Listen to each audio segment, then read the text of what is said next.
Tonight on Newshour, NATO leaders meet in The Hague under new Secretary-General Mark Rutte. The former Dutch Prime Minister now tasked with steering an alliance adapting to renewed American pressure. The headline, a proposed rise in defence spending to 5% of GDP by 2035. Bold on paper, but critics argue it's more about appeasing Donald Trump than real strategy. With the US president back in office and vocal about Europe's defence shortfalls, allies are quickly falling into line. Poland spending 4.7% is being held up as the model. Others, like Spain, are seeking exemptions. Well, behind the rhetoric, a structural problem remains. Europe's NATO members still operate 178 different weapon systems and 17 tank models, making joint action slow and reform difficult. And as ever, lobbyists and consultants are circling. We begin with the latest from The Hague. Then Anita Sharma, also on the ground, looks at how this Trump-era NATO compares with its original vision. William, good to see you. With Iran looming, Ukraine pushing for pledges and spending set to jump then, what's really driving this summit in The Hague? Guy, it might not be on the official schedule here at this NATO summit in The Hague, but a huge talking point will be Iran and the ongoing conflict in the Middle East. This summit is an opportunity for the 31 world leaders as part of the NATO alliance to meet with US President Donald Trump to discuss his efforts to broker a ceasefire and also to discuss potential next steps. We've heard in recent days from a number of European allies, members of NATO, calling for a de-escalation, calling for diplomacy to prevail. Now, what is on the agenda? Well, we know that Ukraine's President Volodymyr Zelensky is attending meetings here in The Hague. Kyiv will be seeking for more defence assurances, more pledges from allies in their ongoing war with Russia. And a huge topic here at NATO, at this NATO summit, is defence spending and boosting the industrial base for NATO allies to make sure that supplies keep up with demand. Mark Rutte, NATO's Secretary-General, warns that NATO might be in a strong position today to defend itself from the likes of Iran, China, North Korea and indeed Russia. He warns, though, that in 3, 5, 7 years' time, perhaps that won't be the case. In order to boost their defensive capabilities, what is being described as a historic milestone is set to be agreed. NATO allies set to agree to boost annual defence spending from the current benchmark of 2% annual GDP on defence to 5% going forward. Mark Rutte says this is all an effort to make NATO stronger, fairer and ultimately more lethal. Okay, thanks, William. Now let's stay in The Hague and cross over to Anita Sharma. Anita, good to see you. In what ways then does this Trump-era NATO differ from the alliance originally built on shared defence, collective sovereignty? Hello, Guy. That is a good question. I think it's fair to say the NATO of 2025 is no longer the NATO of 1949 or even of 2016. In U.S. President Donald Trump's second term at the White House, we're seeing a significant redefinition of the alliance, not just in tone, but also in principle. NATO was founded on a simple but profound idea: mutual defense amongst equals. Article 5, the promise that an attack on one is an attack on all, was seen as more than just a clause. It was a pledge of trust underpinned by shared democratic values and collective sovereignty. However, it's evident now that with Trump, that vision is replaced by a more transactional, even authoritarian tone. Trump seems to be treating NATO less as a coalition of partners and more as a security contract where the U.S. is the provider and allies are clients who have to pay up or deal with the ramifications. Trump has made no secret, whether through speeches or leaked conversations, about changes he wants to see with NATO. He has openly questioned whether the United States should defend countries that don't meet spending targets. That's not just a policy shift. That could be seen as a threat to the very foundational promise of NATO itself. We should also recognize that Trump has centralized power in his NATO approach. Consultation was once a hallmark of the alliance, but has now given way to diktat. Announcements come from D.C. now, not from Brussels. Strategic unity is now replaced by presidential directives. Allies now often hear about major U.S. decisions after they've already been made.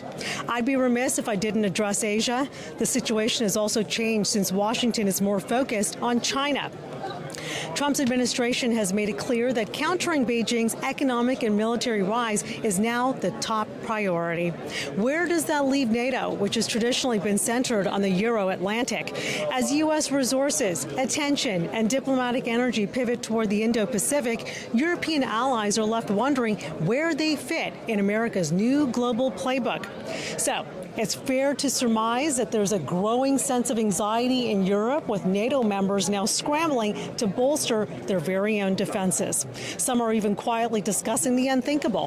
What does collective security look like without the United States as a reliable partner? It's clear this NATO is no longer anchored in solidarity, but built on conditional support, dictated from Washington. It's still called an alliance, but it remains to be seen just how reliable partners will be within NATO, with all eyes on the United States. From the NATO summit in The Hague. All eyes on the United States, indeed. Anita, thank you very much indeed for that analysis. Okay, up next, let's dive deeper into NATO and the history of this alliance, as well as what the organisation has been involved in. We begin at the end of World War II. Among the victors, the USSR and the United States are now the two world superpowers. Europe is devastated. The east of the old continent is under the influence of the Soviet Union. In February 1948, Czechoslovakia, which is a parliamentary democracy, suffers a coup d'etat orchestrated by the Communist Party and supported by the Soviet camp.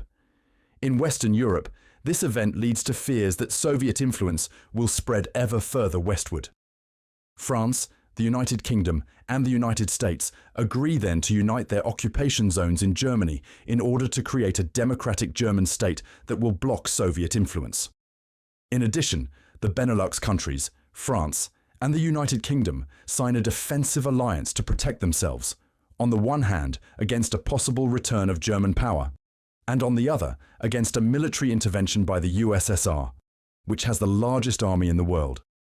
The United States, for its part, offers credits to Europe via the Marshall Plan to accelerate reconstruction and stem the spread of communism. Tensions rise, and the continent is divided by what is called the Iron Curtain. It is the beginning of the Cold War. The USSR, which is opposed to the creation of West Germany, organizes a blockade of West Berlin, which is under Western control. Tensions rise further. This time, the United Kingdom secretly begins negotiations with the United States and Canada to establish a common defensive alliance. On April 4, 1949, in Washington, 12 countries signed the North Atlantic Treaty, also known as the Washington Treaty, a political and military alliance whose central point is Article 5, which ensures the collective defense of each of the member countries. The parties agree that an armed attack against one or more of them in Europe or North America shall be considered an attack against them all. The territories of the signatory countries north of the Tropic of Cancer are affected, including the departments of French Algeria and Cyprus and Malta, which are British colonies. The North Atlantic Treaty Organization, or NATO, is thus created. Western Europe is now officially under the protection of the United States, which is the only nuclear power. But in a few months, on August 29, 1949, the Soviet Union tests its first atomic bomb. In Asia, the United States and the USSR fail to reach an agreement on the status of Korea, which is divided. On June 25, 1950, the North Korean army, supported by the USSR, invades South Korea. In response, an international UN force under the command of the United States counterattacks.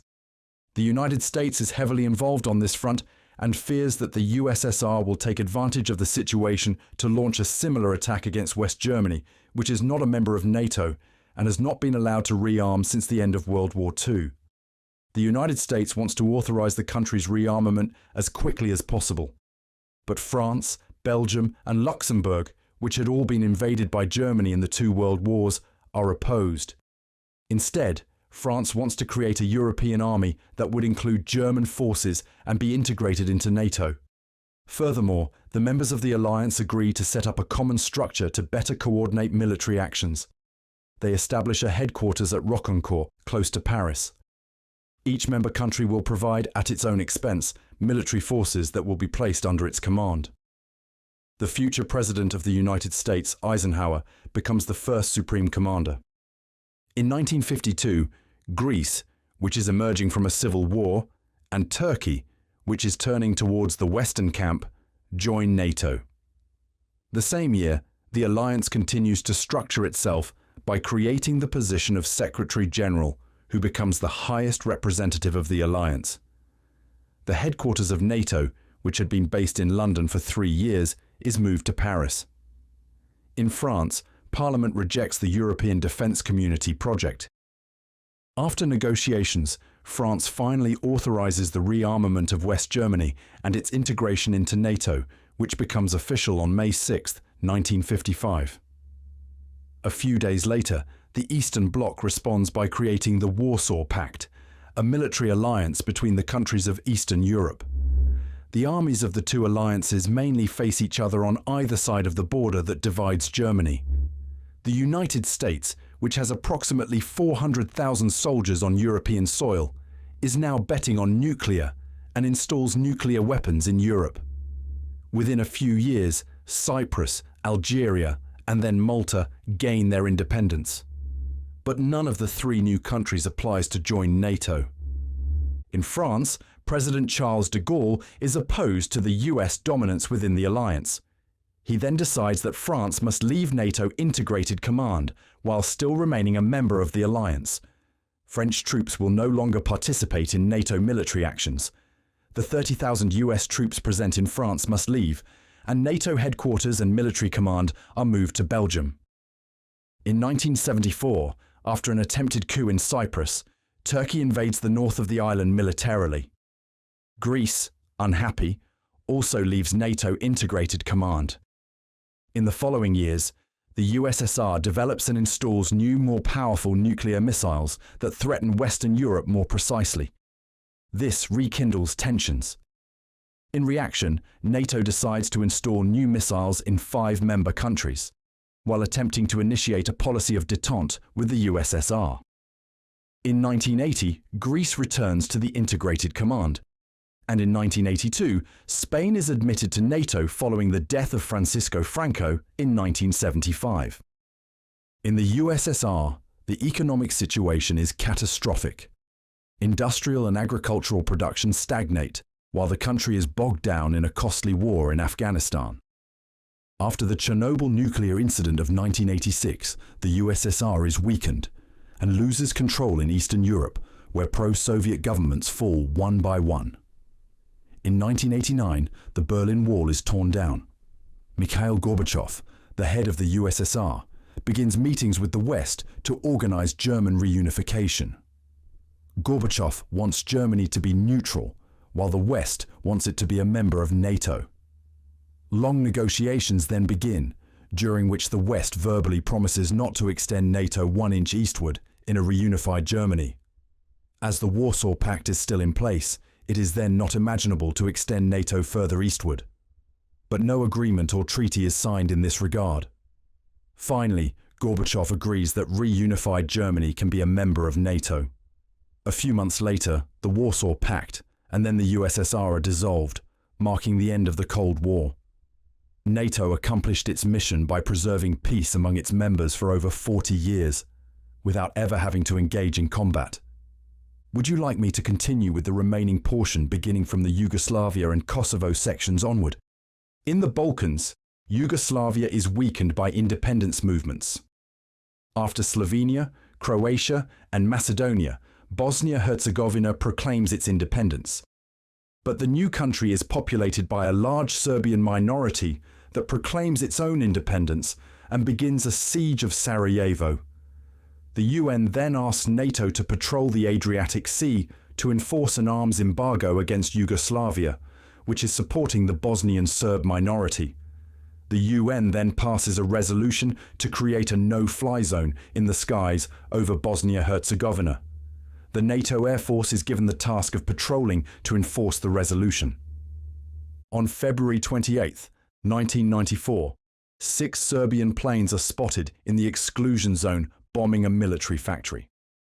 45 years after its creation, NATO engages in its first combat and shoots down 4 planes. The following months, NATO begins bombing campaigns against Bosnian Serb forces, which intensify until the signing of a peace treaty on December 14, 1995. An international peacekeeping force under NATO command is then established to ensure peace.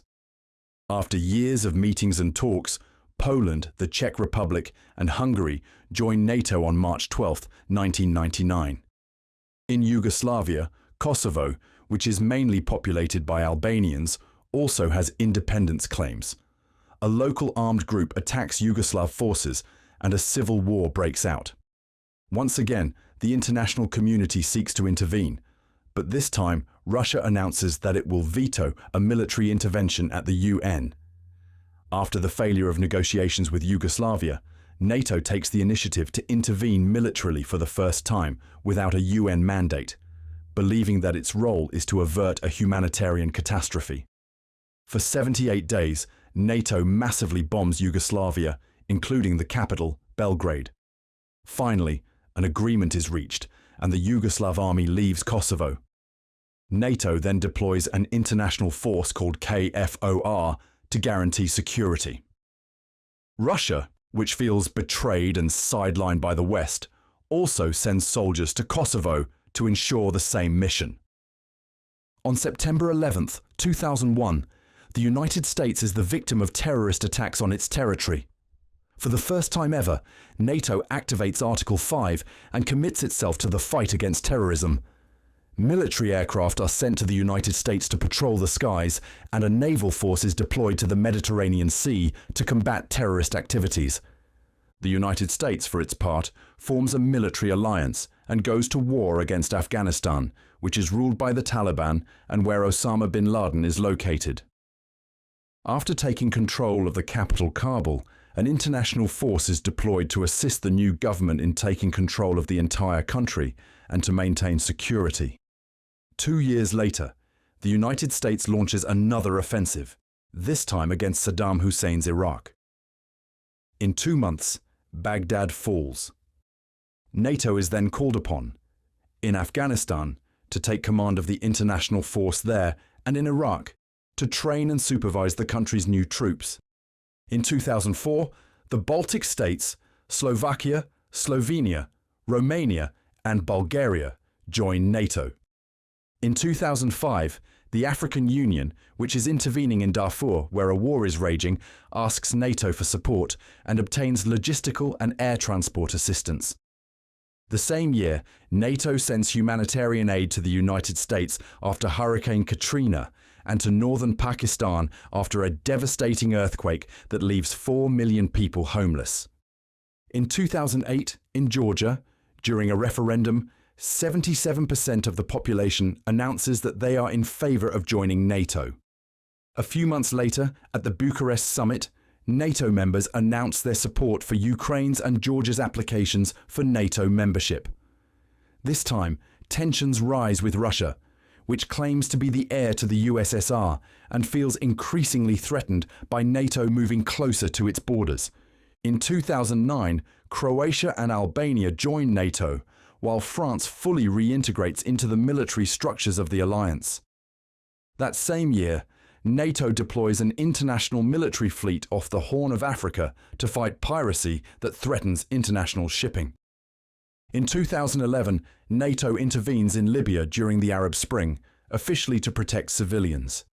The organization bombs Sirte, where Muammar Gaddafi had taken refuge, which accelerates his fall. In 2014, in Ukraine, pro-European demonstrations turn into a revolution. The pro-Russian government falls, and the country is torn between pro-Russian and pro-European supporters.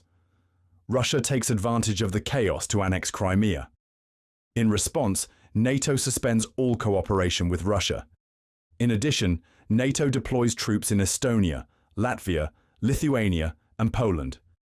In 2017, Montenegro joins the alliance, and in 2020, North Macedonia becomes the 30th member of NATO. The following year in Brussels, NATO members reiterate their desire to integrate Ukraine into the alliance. In Afghanistan, the international force leaves the country without having succeeded in defeating the Taliban, who regained control of the country after 20 years of expensive war. At the end of 2021, Vladimir Putin appeals to NATO to negotiate an end to its expansion to the east. Without a response, on February 24, 2022, he decides to invade Ukraine. Among the negotiations that take place during the war, Russia asks Ukraine to become a neutral country and not to join NATO. But the war has ironically driven other countries to now want to join the organization. In May 2022, Finland and Sweden officially announced that they want to join NATO. As NATO's summit wraps up then in The Hague, the pledges are clear, but the path forward remains anything but, with new spending targets, shifting influence and rising pressure from Washington. The alliance faces old questions in a new era. Well, that's all for this edition of Newshour from all of us here at Anewz. Thanks for being with us.